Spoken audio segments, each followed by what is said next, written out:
Guess what time it is, everybody? It is time for the Just Three Gents podcast here. We are reviewing AEW Dynamite from the 24th of January. I am here with Mikey. I am here with the Professor. I am here with myself.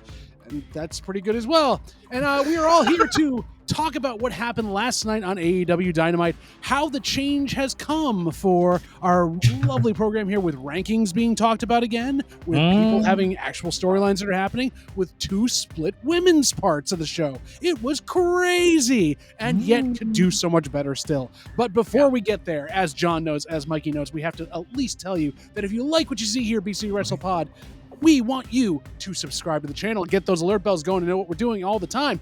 Drop us a comment down there so that the algorithm doesn't eat us alive from behind as we usually have it happen. And join our Patreon. We're going to be actually doing something huge for Patreon this weekend because we're having a live watch-along for the Royal Rumble. And if you want to join us, talk to us and see what we talk about.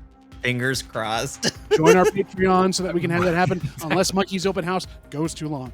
But with that being said, and all that out of the way, gentlemen, it is a pleasure to see you. It is a pleasure to be with you. It is a pleasure to be in this new generation of AEW, sans a bunch of stuff that's been going on. We are in the era of Matthew and Nicholas, and they are leading us to glory.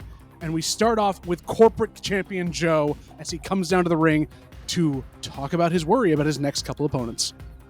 Yeah, I have some questions about the Savannah crowd, because there were some moments which kind of, it happened here, like, sure, we all chant Joe, but there was also some moments where they just straight up checked out and were silent during some of these moments. And part of it, we'll talk about this promo as we're talking about right now. Well, part of it went after Hook enters and after the security bit and then leading into the next bit. The wrestlers trying to get the crowd back in was a theme for the whole night, over and over and over again, which was a trip. My thing with it was that, one, I expected beach balls to be going around somewhere. It felt like that kind of like old WWE thing. But at the same time, I know they're running into the fact of they would dim the lights a lot as well. It seemed like, again, it's the amount of people in the arena issue that they've been having for the last couple of weeks of getting people to come to the live shows. Yeah, because they're trying to sell out these huge arenas and they're not doing it. This felt like an ROH crowd, is what it felt like. Where they were involved and they weren't, and they were small enough that you could hear the silence, whereas there's usually people milling about in a big stadium. So I'm with you, Professor. It was an odd kind of wave of energy in the room. I respect the fact they didn't try to pump it in like another promotion does. So fine, but it's also kind of like, let's sit in the awkward silence. Oh, okay. Like, oh, geez. Well, when you mic the ring and you mic everything else, apparently that way you're going to get a lot of silence. I thought this was a great. Was weird. Yeah, it was weird. I thought this was a great promo from Joe, though. I thought this was, big angry heeled championship Joe. I'm bearing the lead a little bit. At the end of this promo. Near the end of this promo, Hook comes down the ring. There's something to Hook's walk that he's heightened a little extra in the last few months or so, where it used to just be, I'm this cool urban boxer kid, and now it's very much this, my shoulders are attached with scotch tape sort of thing. Like, I'm just gonna walk, and I'm not sure what that's in reference to. Well, it's either the Conor McGregor billionaire or it's the Scarecrow from Wizard of Oz. Like, there's this sort of I'm broken but not working thing. I'll send you some videos after this. His father always loved to be very loose as he's walking to the ring like that, so I'm pretty sure this is also an homage to Taz. Oh, is it a nod? I think so. Okay, I buy that. Sure, send it my way. I'll take a look. Yeah, I thought this was a cool promo. I don't quite buy the whole I'm Samoa Joe, folks got to get in line and fill out paperwork thing. That kind of goes against what Samoa Joe always was sort of anywhere, any place, anytime, and now sort of I'm corporate Samoa Joe thing. Everyone trying to go corporate, everyone trying to wear suits and be different than what they're used to, and some of them are pulling it off, and some of them disappointed me. Mikey, say what you were going to say. So, we're going to start off the night with the bang, because I kind of disagree. I thought Joe was okay in terms of promo, in the sense that I was like, we're going corporate? Sure, okay. And then when Hook came out, just for me, from like blocking perspective and just delivery and stuff like that, I was like, this was kind of weird. Hook didn't add anything to any, part of Joe's promo. I know we brought him out because Joe and Hook fought last week for the title. And I felt that Hook being able to leave on his own accord on his own two legs was good enough. He didn't need to come out and do this again. Sure. No, I agree. At first I thought when Hook came out, I was like, oh, okay, so we're going to have a couple of minutes of them going back and forth. Hook said his thing, and that was it. I was like, and then security trying to separate the two. That was weird. I was like, Hook's not being a menace yet, Joe. So, sure, fine. This was kind of clunky. Yeah, no, I liked Joe's presence in the ring. I don't like how they tried to tie this up. I think Joe, as corporate, I'm yelling at you paperwork guy, like, okay, I'll buy that eventually, even though it goes anti-Samoa Joe.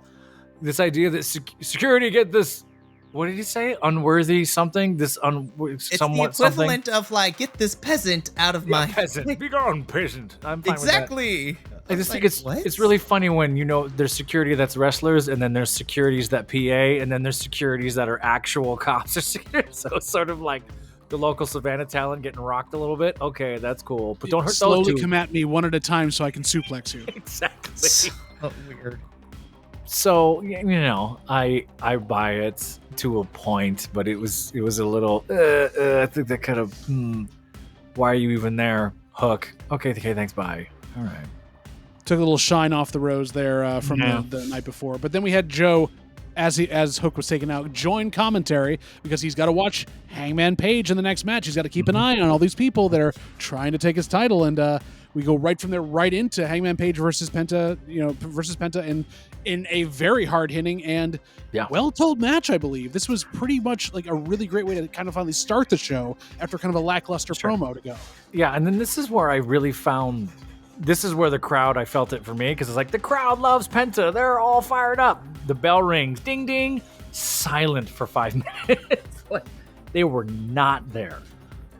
There was a little bit of that chop fest at the top. The crowd was kind of there, but no one was doing anything. Penta was trying to get them in. Hangman was trying to call them out, and there's nothing. The second half, they came back to life and kind of earned it. There was that exchange in the middle, really hard by choreography, 1, 2, 3, 1, 2, 3 combo that happened right in the middle. I can't exactly remember what that was leading to. The crowd kind of got in it there on out from there, but I think that was leading into the dead eye. Beat up, bounce off the rope, dead eye, and then got the jump out. And there was some stuff I haven't seen. Penta did that trippy bottom rope leg drop thing. I've never seen that before, or at least done like that. I was like, that was cool. And then, silence from the crowd, like nothing outside of that. I was like, oh, that's too bad. All right. It makes me worry for how the ROH tapings went there, but I'm very curious. We'll get to that later. Very curious. Yeah, don't. Well, it's interesting. And then I wrote this down too. Samoa Joe telling Excalibur to shut up so that they could hear the chops, and just that sequence in there. And the crowd's still kind of like, ooh, wow, like, hey, where are you? So I'm wondering what happened. I don't know, but this Savannah crowd reminded me of like the Dakotan-esque woman. It's like, well, this is nice. I was just like, what is happening?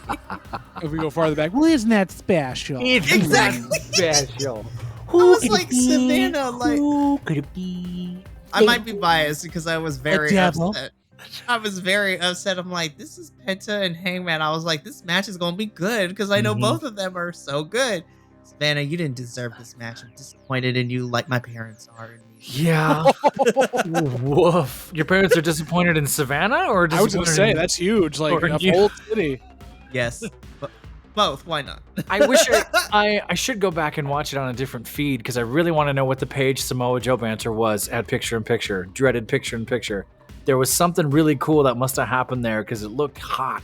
Like they were on it, and then we got back into the match, and somebody else. From what I have down here, it looked hot. I don't think they caught most of what they were saying, and if it did, it wasn't that much there. So I have no idea. They just got into it. That looked kind of cool. It was a wonderful match, though. At least the energy of the match itself carried us in and kept us going, which is very nice. Sure. Yeah. I mean, solid. Otherwise, I'm wondering. biting has become a thing. Like everyone likes to throw a bite into theirs, but I'm wondering why I mean, Hangman bit the mask. Like, why bite the mask? I don't know. I feel like it. Just making a choice. I think Hangman's brain is all discombobulated because he has that caterpillar on his upper lip. I'm like, I was like, yo, Hangman's growing the stash out, and I'm kind of here for this. I named him Bert. But it's Where's Ernie? It's different kind of Bert. But we're gonna move on from there to the next promo of the evening. Nah, that's FTR Bald. He's Bert. That's true. And Orange Cassidy is on our screen talking about how he's basically calling out, like, I don't get why Roddy's taking the time to wait 6 weeks for me to do this, but that's not going to stop me from defending my title. In fact, I'm going to have people on Rampage have a 4-way to decide who I'm going to fight on Collision. This is how you keep a title fresh, is you just have the champion doing stuff, putting stuff together, as cool as he is. But I do like that Orange Cassidy can call it, like, this is an idiotic plan, Roddy. Like, I don't get what you think this is. Orange Cassidy was me when we got that first promo last week between these two. It's like, I will fight you in 6 weeks at Revolution. And Orange Cassidy basically was me this entire promo, telling to Renee and to the crowd, I don't understand the logic behind this, but hey, whatever, man. I'm just going to roll with it. I'm like, yo, Orange Cassidy's same. But I can't necessarily complain, because my biggest complaint was that we would always get all the matches like a week before anything with no build, and we're kind of building it. But I'm hoping as we get closer, the two ships that is Roddy and Orange Cassidy will collide at some point, something, because if we're going to keep them away for the whole 6 weeks, at least Orange Cassidy's defending the title against anybody and everybody still. Roddy's squashing people that don't get used too much on the rosters over on Collision and Rampage, which is, I understand we got to get wins underneath his belt to keep him looking strong, but you could do something better with this. I feel like you switch out Roddy and Wardlow. Have Roddy go through best friends and then make his way to Orange Cassidy while he waits for this. This is what I think. If you're going to bring back rankings, don't give me a top 5 for each category. Expand it to a top 10, and you can have multiple people within that top 10 have story and feuds and things like that.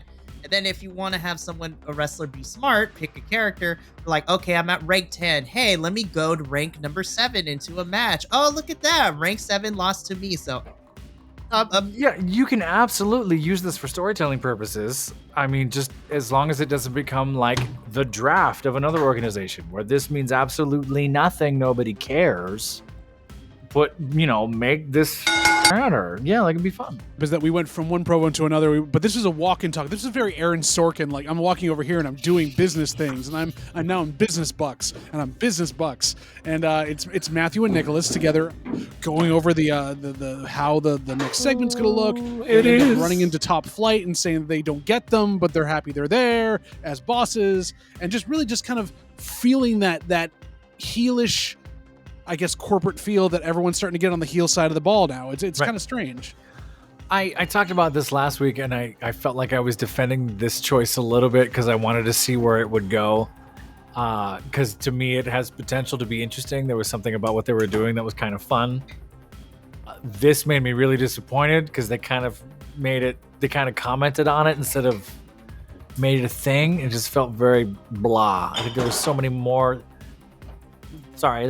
things that they could do with this instead of just bossing folks around. Like, I don't think that's the right take to me. Like, if it was Tony Khan sending them to do stuff, maybe. It just feels like they're pretending to be executives instead of really being executives, and that just comes off like they're ahead of the joke, and it's not funny to me. And I think that's my biggest issue with this is that it doesn't. And I can't believe I'm saying this when we're talking about professional wrestling, but I want it to be authentic and organic when it comes to this. If you're going to be a corporate character, there are different things that you can do. But for right now, Nicholas and Matthew are very wooden still to me. Yeah. Like, they're still trying to figure this out, which is totally okay. But if you're going to play corporate and you're going to be these smarmy dirtbags of, EVP, so to speak, then lean into it. It's giving me very aristocracy type of CEOs, like pinky up, like, I'm.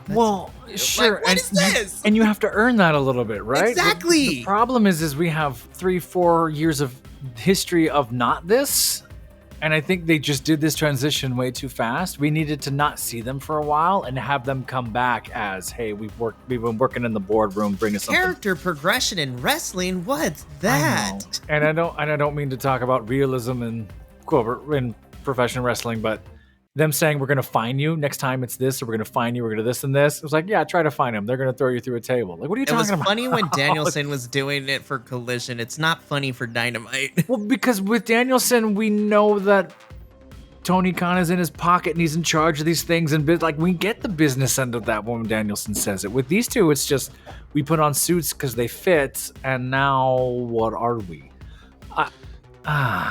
The only line that made sense was, "We are the last two remaining EVPs," which was a nice little dig at both Cody and Kenny for being that way. One thing I will say I picked up on, and whether this is just me being wishful thinking on it, Matthew seems to be like he's actually enjoying this kind of like thing. Nicholas is a little bit not sure. And I think that's partially where the wooden comes from, is they're not on the same page. And I think that's on purpose. They're making that choice where Nick, who's playing Nicholas, is not going along with Matthew, but Matthew's telling him they've got to do this. So interesting. We'll see if that comes of it. I caught glimpses of like Nicholas not being so on board. But what I was on board for this week was, of course, our next match, because we had so many people outside of the ring. We had, Trent Beretta and Best Friends down there to be able to counteract going up against Wardlow and the Undisputed Kingdom with the Devil as he was sitting there in his chair. And this was, Trent Beretta always seems to put on a really good match whenever he's given a chance, and he sells like crap for big guys, but this seemed like it went on about 3 minutes too long for what they wanted for it. It was just stretched out too long for me. I caught that. There were a few sells and a few things in here that I appreciated and thought were okay, and I guess so. I might have to go look at it again as far as what I thought landed and what it didn't. It felt like Wardlow was having his way, and that was sort of the storytelling at the top of this for sure.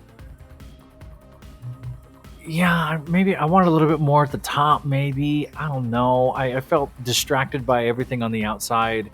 I don't quite buy the whole Wardlow's in the ring and look at my little league coach going, yeah, woo, awesome. Like, I that felt kind of flat to me. Both sides fell flat, because even with Best Friends doing it, it felt flat too.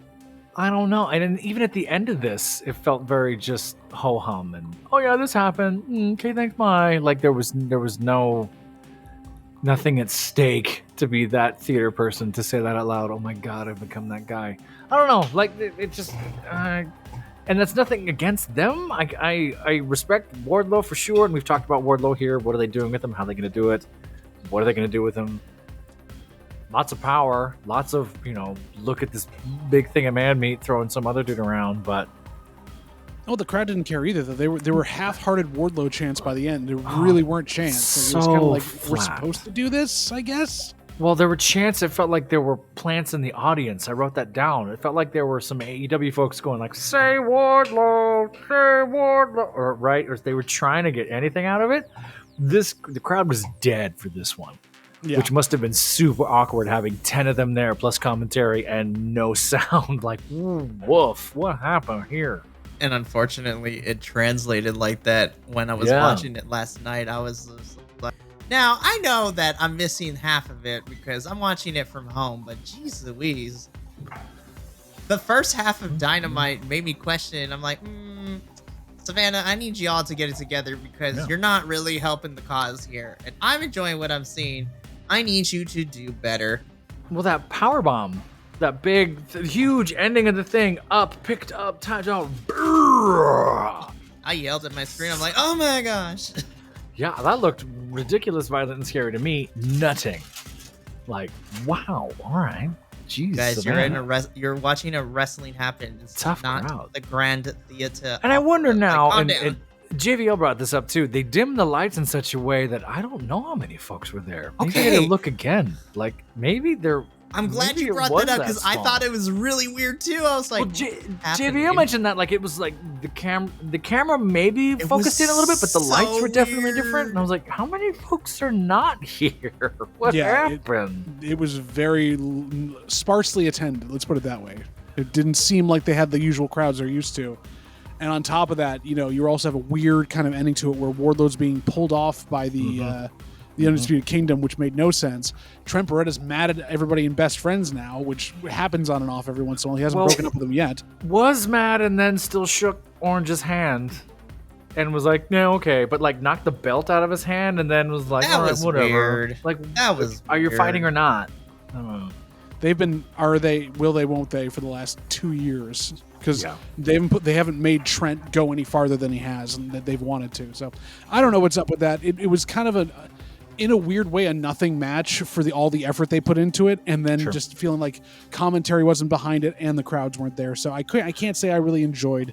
Commentary was trying, like they went full. Oh, look at this thing! Oh, look what happened! And then mentioned the crowd too, like the crowd is doing this. It's like, but they're not though. They're saying nothing.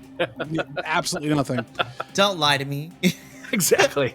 I was more excited for what happened after this, because then we got the promo to set up the main event. Yes. Where Adam Copeland got to say why he is so excited to fight Minoru Suzuki in the main event here, which is a dream match beyond dream match, and we didn't know we needed this.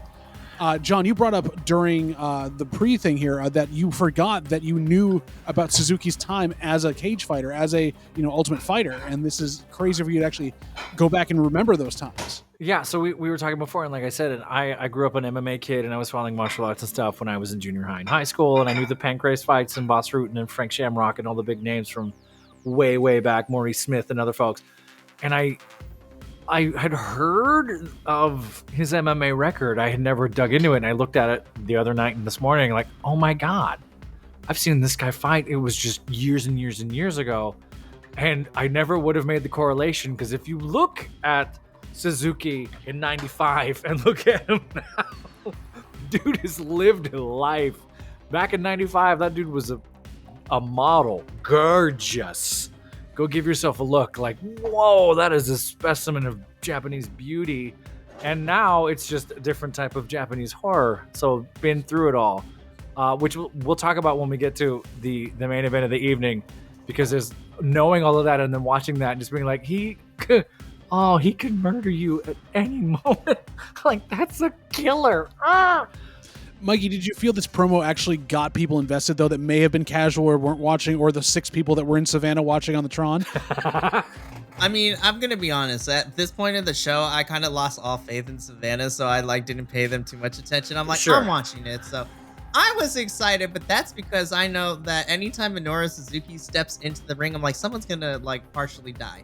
Or it's close, always... which we saw in the main event. We'll talk about it. You shorten your career by going up against Murder Grandpa. my That's God. basically what it Adam is. Copeland is having the best time of his life. He gets to fight Japanese legends, and I'm just like... He did not have a good time. He did not have a good Or time. By did the he? end of it, he's like, oh my gosh. Sitting there going, are these things I can bring back to Beth that we can try out later? Anyway, Hi-oh. I have very fun stuff with this. We Come on go now, from we that know pre-tape. Beth is in control. Always. We go from the pre-tape to my favorite segment of the evening. Yes! Oh, yeah. The tete-a-tete at the top of stage. Renee is hosting, and you have Deonna Purrazzo In and color. Toni Storm. Black Beautiful. and white. And yeah, the split screen was Beautiful. amazing. Great thing for that. The kind of work shoot of bringing up their history and Deonna getting a chance to really run that down. Toni acknowledging it, saying her real name before everything goes down. It was. Yeah. This was well plotted, well done, and these two didn't seem like they were Chat GPT promoing. They seemed like they were given a couple bullet points and they went at it, and this was perfect. Yeah, bringing up the tattoo was really, really heartfelt and spoke to a history that was like we knew, but Deonna bringing it up like, hey, you lived in my house. I don't know what this is. It hurts me a little that we're commenting on it like, hey, you're crazy, you've changed, as opposed to the kayfabe of the character, because now we're making it sound more like, oh, you got hit on the head and now you think you're this, as opposed to it's just a phase, mom, like that sort of thing. That's how it came off to me, but I can get over that some. I love the heads up of this. Toni Storm crushed her. Just the lines were beautiful, just dropping all of that. The throwing of the shoe. I love how this ended, where it was sort of Deonna Purrazzo pulling Toni Storm out of the black and white. And then we cut to color. Like, that's such a funny choice. Oh my God. and then kicking the hell out of Luther. Like, this was so much fun. Deonna wrecking house. Oh, just crushing everybody. Renee trying to keep a straight face in the middle of it, which in another promo, Renee could not keep a straight face. We'll talk about that in a minute. Yeah. This was so much fun, to the point where folks were texting about this promo, not the matches of the night. No. Our group chat was going crazy on it. Somebody else had texted me about it today. Like, did you see that promo? I was like, yeah, I did. It was hysterical. It was great. I showed it to Will. He's going to show it to his theater kids as this is how you do yes. improv. Yes. I didn't write the line down. There's one line that I've got it. I've got both lines that were like do it. But that landed on Deonna Purrazzo, and then they cut to her, and she's like, trying to. That's the second line. The first line was great. She said, Toni goes, I have to wrap this up quick. I have a Nuru massage on hold at 11. I'm like, Nuru, wow, there's a deep cut for you. And again, all you freaks out there, we see you. But then she says, and this got everybody, they tried to like catch somebody, and Deonna nearly lost it. I am going to twist your lips so hard you'll need an epidural. I had to pause my television because I was just like, knowing Toni Storm and everything that she has done up to this point, I had to sit there and I was just like, this is absolutely my favorite thing right now. I remember. I was taken so off guard, and I was Deonna in that moment too. She's like, I was like epidural something. What was it? It's like, oh my god! I had to write that down because that is a line right there, folks. That is somebody that like either knows how to improv very well, or she worked on that and got that said. I mean, put that on a t-shirt. Put that on a t-shirt, please. She needs her own running like quote board, just soccer scarf of just quotes where it's all there for you. I would buy a shoe. We have a shoe fight. Deonna throws the first shoe. Gorgeous. This was a perfect segment overall. It was a perfect segment, and I was glad it didn't lead into a match. Yeah. This saved the night, I would argue. Like, if they didn't get the crowd back at we're probably at minute 45? Close to it, minute 50, like we're somewhere into the end of Act 1. Like, the crowd is out. They're not interested. This brought everybody back, and that momentum helped the next hour of the show. Which is so much fun. Wholeheartedly agree. I was surprised about that bit, though, because they went from this to 2 more promos back to back. Are we at Promo Fest territory, or are we close? Not as bad. Not quite, but... I call this is the promo pee break. Like, we're gonna give you a chance to get up, get some more beer, get a little more rowdy, jump back in with us because we've got a great match coming up. So you're gonna watch Jon Moxley basically talk his way through nothing in a circle about how he's going to fight everyone, and they don't celebrate in the BCC, and he'll fight his own stablemates. He just wants to fight. Great. Okay. It was same thing that you said last week. Got it. Yeah, but he said something. I don't know what he said. He said something so strange, even for him, that even he had a moment of like, yeah. But yeah, so like you see him check out. I was like, he thought about it, and he's like, oh, what am I saying, anyways? If you want a perfect way of watching a brain catch up to a mouth, that's where that is. Exactly. It's so good. But so we had that promo, kind of just fill a little time. They went to commercial, they came back, and we have Taya and Johnny TV on our feed for ROH. And they're talking about, still need to take people on. Taya has a history with Deonna. She wants to take her on. And then I wrote down, so in AEW, we're still feeding Taya to every new person that comes in. She's great on ROH, but you're just going to keep feeding her to people up here. Okay, but hear me out though, right? So as soon as we got confirmation later in the night that it's gonna be Deonna versus Taya, my first thought was just like, why is it that Taya always gets fed to every new women signee in AEW, specifically on Dynamite? They do this to her all the time. And my second thought was just like, Taya can't catch a break. She's not gonna win this one. Then my brain also gave me the final thought. It's just like, Mikey, do you really care about all that? Momentarily, it's Deonna versus Taya. Tyra, huh? Mm-hmm. That's the underworld version of Taya Valkyrie. But now, my thought is this match is going to slap next week. I'm excited. Well, I do have to ask, do you think there's going to be shenanigans where Dalton Castle makes an appearance on Collision to go after Johnny TV? I was just going to say this. Please.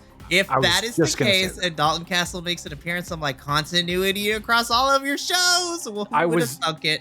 I was really hoping that this was going to be a chase through the hallway part 2, and it was gonna be this, and then we were just gonna hear that, "Hey I'm so- you," and just hear Dalton Castle bust into this promo. I was really I hope hoping that for happens, and I hope that Johnny TV gets slapped with cheese.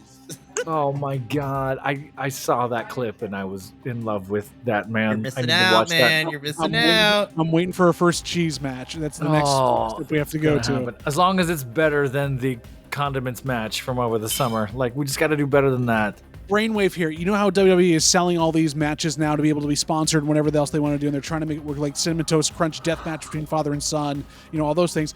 Why can't we have a craft singles match? It's a singles wrestling match. It's a craft singles match. They need we'll call Velveeta, get like a kiddie pool of nacho cheese and just have them boom, just Instead of a bra and panties match, it's a TV. It's a who's better at TV match. This is also an inside joke to all of us here because we had a long-running cheese pun thing after the last promo for the last in our group text that just went on. You loved it. Oh my God. Loved every minute of it. It was so these were our Gouda. promos. These were our promos that got us through to get to. Honestly, as much as the final match was great and everything else, this was my match of the night. Swerve Strickland versus Jeff Hardy. Really? I absolutely Can I loved be this honest? match. I thought it proved not only that Swerve can work with anybody, but that Jeff still had more in the tank, surprisingly enough, to be able to take a lot of offense like this. It wasn't the prettiest match. It wasn't the greatest match. There were a lot of botches, but I loved it. Can I be honest? This was also Yes. mine. This was also my match of the night, but I think that has to do with something because I actually liked Jeff versus Darby on Rampage last week too, which was also pretty good. I had time to watch this twice at work today, which was a mistake because I should have been working on other things. Watched it one through and then watched it from the second half all the way over. I felt like it took a little bit for Jeff to get into it. I got this impression. I don't want to impose. This was just me watching. I think Matt was there to support Jeff because I think Jeff might be going through something, either painful or otherwise, because he was in a lot of pain. I don't know what's going on. I don't know. There was a few that I was like, that's not a sell. That's him hurting. There were some miscues like you thought. That leg sweep thing that Hardy threw and then Swerve went straight down into his head onto the apron. That was kind of a terrifying moment. I'm not sure what Jeff was thinking on the steel steps. Like, I'm going to run up these steps. Boom! Like, that just looked like it hurt. So there were a few things in there that were twist of fate on the steps where his back was right there. That scared everybody. You could hear Taz go, like, in that, like, that was violent too. And, Jeff seemed a little out of it at certain moments, whatever. I think the second half of this, you're absolutely right. Like, that was, early 2000s Jeff Hardy. I'm going to go for it. I'm going to do these things. Getting that second win. I was a little scared of that beginning though. Like, you're right, Swerve really took care of him. I wrote that down. Like, Swerve really supported Jeff through that first chunk of that. I don't know if it was a miscue or if they weren't sure what those moves were. But in the end, I thought it was a great match. Those first 10, 15 moves, like, there was some weird communication that was just kind of not quite there. But you're right. It's a testament to Swerve. Yeah, it really is. Mikey, this was your match of the night. I mean, give me a reason. I'm slowly coming around to Jeff Hardy because me and Adolfo had dragged that man for filth forever. The frustration is growing because now we're slowly to start to see Jeff become more and more heel-ish because he didn't do the fist bump with Darby on Rampage, and he kind of just left out of the ring after getting Swerve stopped by Swerve. Sure. And again, I'm a big Swerve Strickland fan. I've always have been, from his independence to being in another company to coming to AEW. I also was a little worried for Swerve last week in terms of appearance-wise because I want people to take care of themselves. Swerve looked like he was less vampiric this episode. Less blood in mouth. This got the crowd back in. I feel like because we had this yelling. Hardy, the moment Jeff Hardy's music hit for his entrance, you just heard everyone lose their minds like they're 12-year-old kids. I was gonna say, like, anyone who grew up hearing that sound and knowing what's coming, you can't get fired up about that. This got the crowd back into it for sure. There were one or two. There was that slap that absolutely missed, that Swerve oversold, like glancing blow from the fingertips. that comes to mind. But you're right. Like, there's still enough in the tank, and we were saying last year that they've overstayed their welcome. Please don't die. And now there's a part of me that's going, okay, you're gonna do this anyway. You're doing it. I'll always watch. I don't know. I'm conflicted. It is a hard thing to rectify with yourself because you want them to live a bit longer, but also like they're putting themselves out there for your entertainment. You want to be entertained, like taking a swanton bomb full onto your back from the top rope, which you haven't done in that hurts. Like he grabbed his insides. Like he was feeling some sort of. I don't know. It could be selling for the sake of selling. It could be that they're setting up a match with him and Sting beforehand where he's going to have to rectify what happened in Victory Road. You never burst into dust match. Like, oh my gosh, if they do Sting and Jeff to kind of rectify Victory, one of the most infamous moments of the modern wrestling era, the Victory Road debacle. Ooh, sure. that was the time. Woof. It was. We got through that though. It was by the end of the match, everyone was on board. It really picked up the pace. That was our kind of halfway point, intermission point for this. We then go backstage for a promo with Hangman Page, interrupted by Swerve coming from the ring, which, new year, new me, dumbass, like all that good stuff. And Hangman is just full dad mode, and I'm kind of here for it. This came off as pure improv. Let's just do something backstage to me. This was just, we got 10 minutes. Let's shoot this a few times. And this was probably the best of 3 takes. Like, Adam Page leaves at the wrong time and Renee calls him back. And then Swerve goes, now I'm going to leave. Like, just barking at each other. So good. Adam Page is clearly trying to snarl and not laugh. And Renee's not even trying. She's just... that caterpillar mustache does not help. and Nana's hiding from it. He's like dodging the mustache back and forth. And it's so funny. But it sets up a really cool idea for the next couple of weeks where they get these dealers' choices matches where they get to pick the opponent for the other guy. This is a cool concept. And it's kind of a cool thing, yeah. Yeah, like, because you could use this in so many ways going forward for stuff. Like, if you have that set up and they're like, oh, no, I want you in good nick. I'll put you against a jobber versus I'm going to stick you against someone who's going to destroy you. Or, God forbid, they put each other against Samoa Joe on the same night. Oh, that would be triple threat. That's how it works. That's how we get a triple threat at Revolution. Be kind of funny. Might be funny. It was a very good promo. If we didn't have the Toni Storm one earlier in the night, this would have been my promo of the night. Well, this would have been promo of the night because of them trying to hold it together. Because I mean, and you've been in those scenes, John, where it's just like this just totally.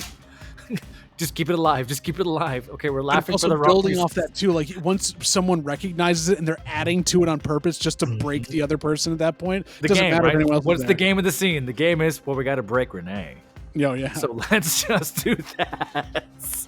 What has been up with all of the AEW products in the last like couple months, really, where like Lexi and Renee and like all the folks backstage are having to be broken by it's getting escalated to the point where like now they're involved in the storyline. They're getting all these funny things happening to them. They're really being tested in their professionality, apparently. I actually love that thing. Lexi being part of Minion in Training, MIT over on Ring of Honor. I actually liked when Eddie and Mox were feuding over the summer, and Renee's like, I need both of you to fix this. And she told Eddie, you need to fix this, Eddie. And I was just like, I love the depth of, they're not just backstage personalities. They are personalities that have character development too. In a weird way. Unless you're Alex Marvez, you don't have character development. Who appeared out of nowhere after being kicked off TV for 2 years. Yeah, I was just like, he could have stayed off, but anyways. Well, we go from there though. We take it from that funny promo. Everyone's kind of having a good time to another match that was surprisingly good. This was the second women's segment. One in the first hour, one in the second hour, and they had about the same amount of time, which is sad because the promo went very long for a promo. It was short for a match. We had Thunder Rosa taking on Red Velvet in a wonderful match here. Mikey, we discussed this last week. I was a little upset that Red Velvet was going to be the next up because she was building momentum in ROH, and all of a sudden she's fed to Thunder Rosa here and kind of played out, even though she's a killer in ROH. But these two worked really well together in the ring. I mean, Thunder Rosa finally was getting the rust off. It was just looking like she was moving pretty well, and Velvet was really taking her to town. It was a lot of fun. So, I'm upset. Not at the women in this match, because this match rolled. Once again, I lost faith in Savannah and Georgia because they were quiet this whole entire match. Oh, yeah. And it really irritated me. I'm like, what the frick, you guys? I think they got in their head a little bit this match because it was dead silent here. They could also hear Taz, apparently. At least the crowd could, because he was so bored. Well, guess what? I wanted to go out there and just shake him and go, you are part of the reason that this isn't working. Yeah. You need to stop and actually enjoy what you're getting here. If I could, I would slap Taz silly through the television. That first minute or so, yeah, they've kind of fought to get momentum. They didn't have a lot of help. I saw a few moments in there, but they did everything well after that. They built it up beautifully, and I had no problem with this match. I enjoyed watching it. Looked like Velvet's knee went out a handful of times at the end. I don't know if y'all caught that. I know one was braced, but they went to do something, and it looks like a miscue, but her knees give out 2 or 3 times there at the end of this match. Yeah. And they kind of go back to it right after the Bulldog and something I want to say. There's something in there. Thunder Rosa's going to pick her up. I think the Soul Grade, I thought it was solid. Again, I think they got heady because it was like silent. Is there anyone even watching this? I was upset. And commentary let him out to dry. Like, didn't even try. Normally, Excalibur tries to do something. This one, it was just... he let La Meta and From Yo Mama's Kitchen Red Velvet kind of like Titanic themselves and tried to survive on the wooden door, which could have fit both people, by the way, just putting it out there. I mean, not there, though, because he had to take Tony Schiavone with him, who also didn't have anything to say, which is crazy. I was really disappointed with Tony and Excalibur. I was like, you guys try to at least, promote the women's, but you didn't help this match. And Red Velvet and Thunder Rosa had to go into business for themselves, so to speak, and do their own putting over and get the crowd over. I was like, how dare you treat... First of all, you don't treat Red Velvet like this. She's coming back. She's building great momentum. She is getting me over. I was like, I love this more aggressive side to her. But I'm more hurt at Savannah and Commentary and everybody else. I was like, how dare you do this to Thunder? She's been gone for almost 2 whole years, a year and a half. Don't go to Savannah again, Tony Khan. Don't ever go there again. Like, leave them out, hang them out to dry for the next couple of months. And then maybe if you feel generous, let them have another show. But don't go back to Savannah. They sucked. Yeah. Well, we had to go from there. Another reason that Tony Schiavone couldn't be as invested in commentary was that he was saving all of his energy to announce Sting with Darby Allin on the next one. Your misogyny is showing. But not really. Two old white men love each other so much.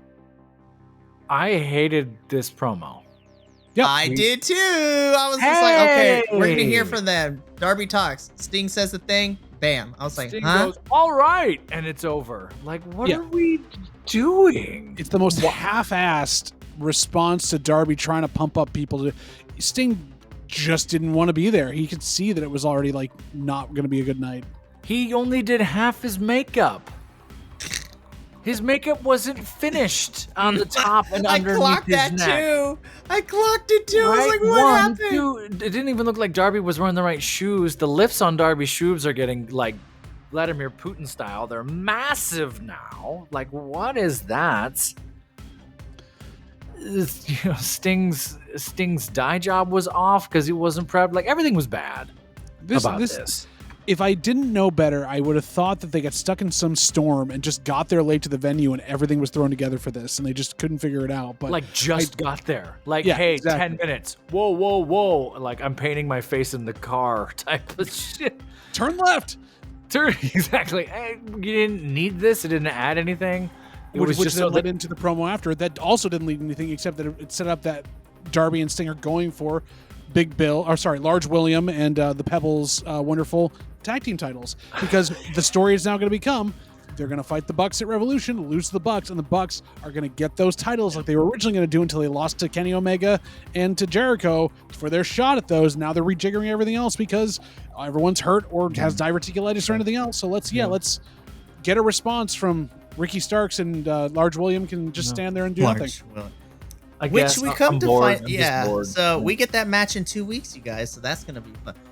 I was like, Phoenix, you're lucky, because I think the actual matches might be fun. I want Sting to flop through a table. That's my favorite thing right now. Not get jump through chokeslammed. tables, flop through a table. Get chokeslammed by Large out. William. I But hope in not. general, this was a quickie. It wasn't worth much. I think we can move on from it because it really didn't set anything up for it. Although I did find it funny. Oh, wow, a match happening in 2 weeks. There's no mind games here, Roddy. Why are you waiting 6? But that's beside the point. Are we sure that Roddy had a neck injury and not like, Severe whiplash severe whiplash? to the brain.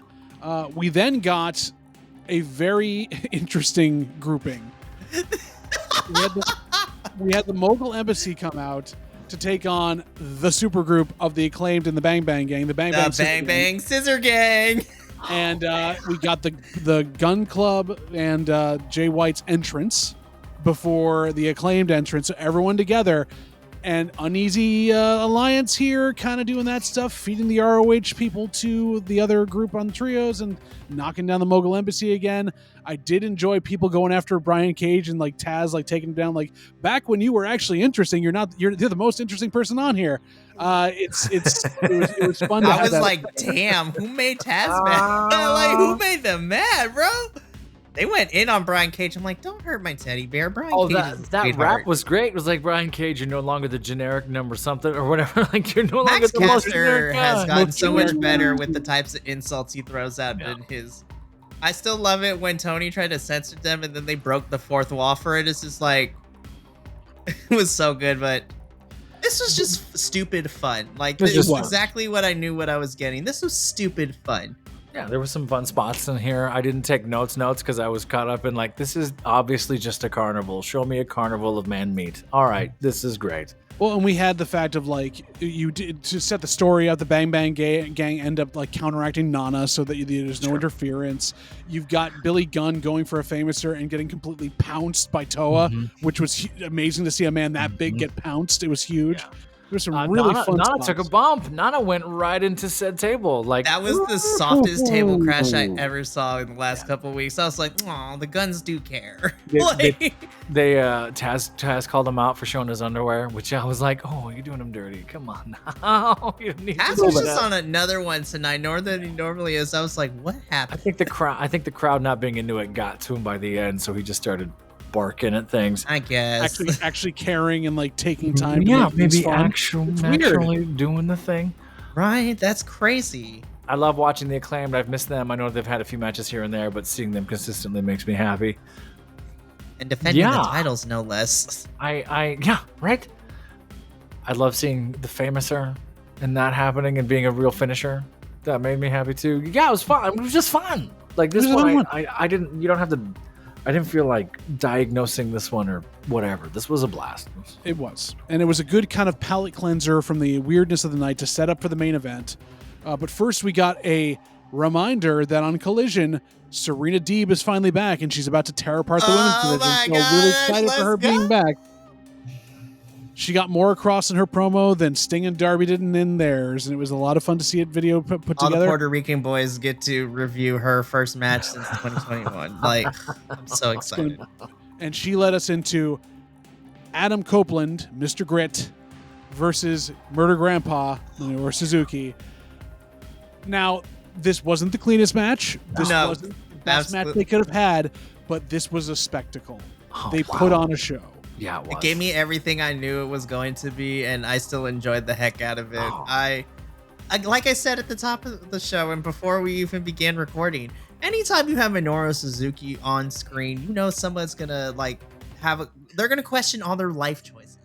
And boy howdy, did Adam Copeland. It's like, maybe I should stick to playing Ares in the Percy Jackson series. Oh, did he have that moment? After that love Minoru barricade spot where Suzuki. Suzuki's on the ground smiling, having hit his head, like it's just like, oh, of course, you just don't care. You are really taking every bit of this as seriously and as fun He as is possible. the Yakuza villain we wanted all along. There's something incredible about someone like Suzuki who can just come out with the towel overhead. Not like a Taz, not like the old ECW guys. No pyro, hint of music, no projection, just I've just come here to murder you. and walk straight down the ring to do it. I thought it was interesting. I would love to have heard the conversations they had leading up to this, and spots and choosing and what and this because why Adam Copeland decides to do a forearm strike battle with Minoru Suzuki just to see what happens.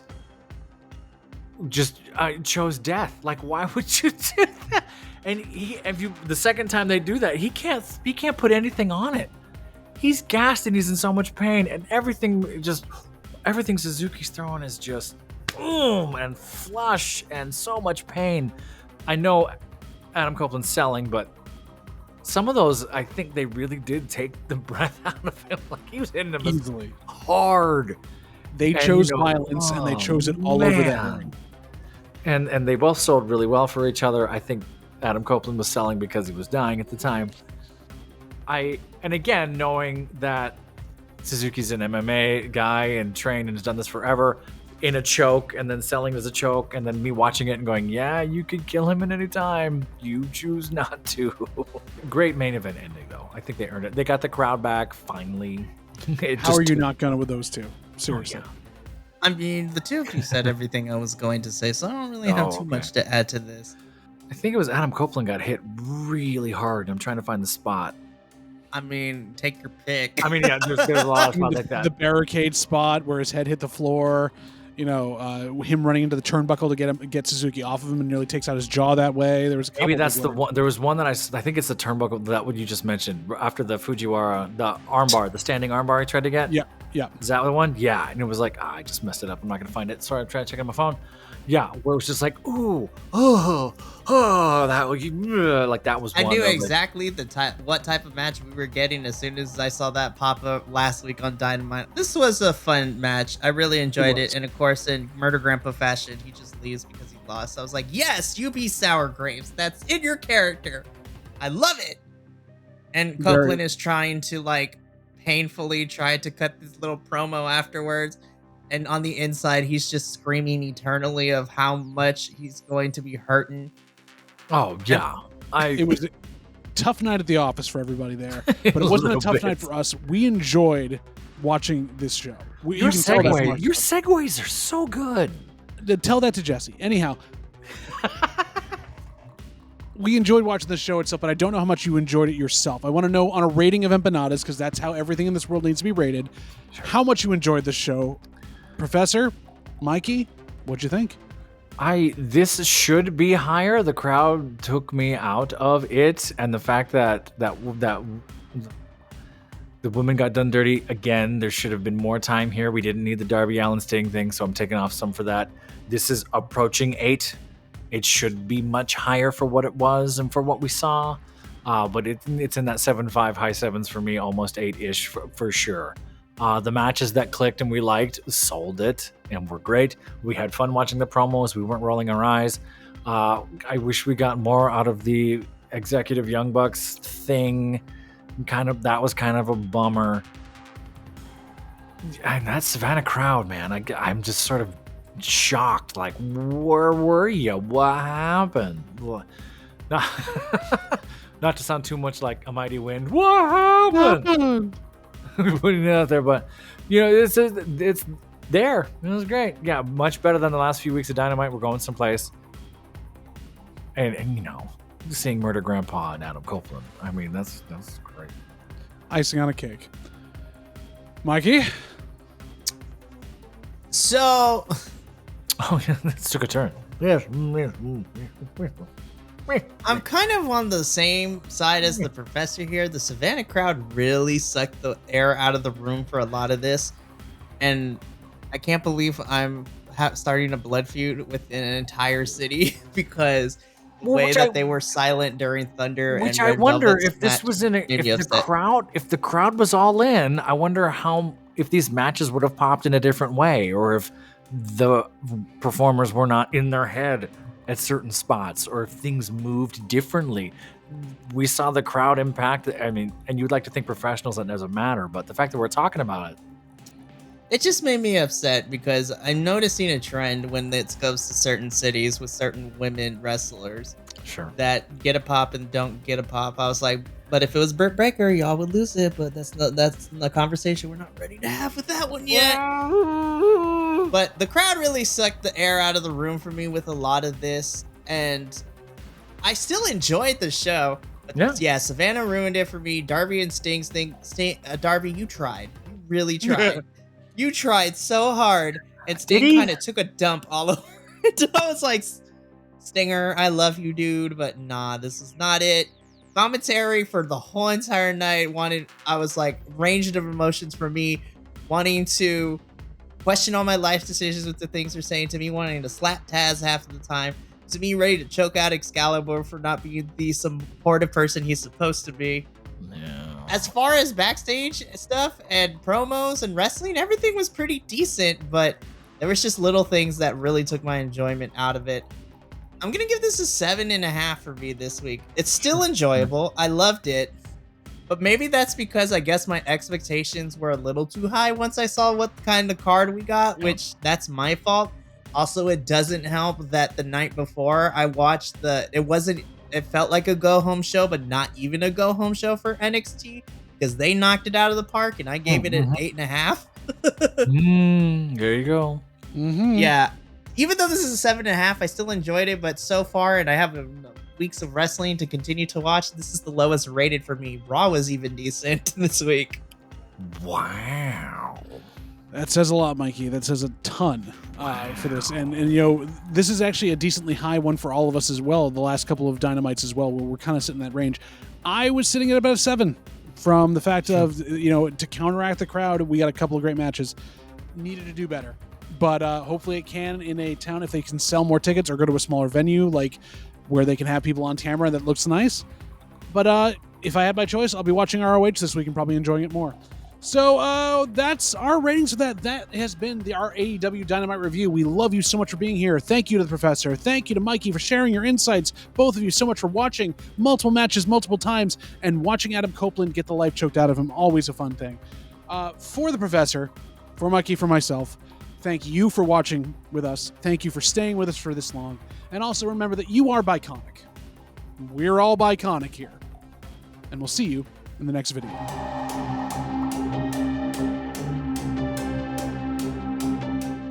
So Professor, to get that back out there, you basically just said?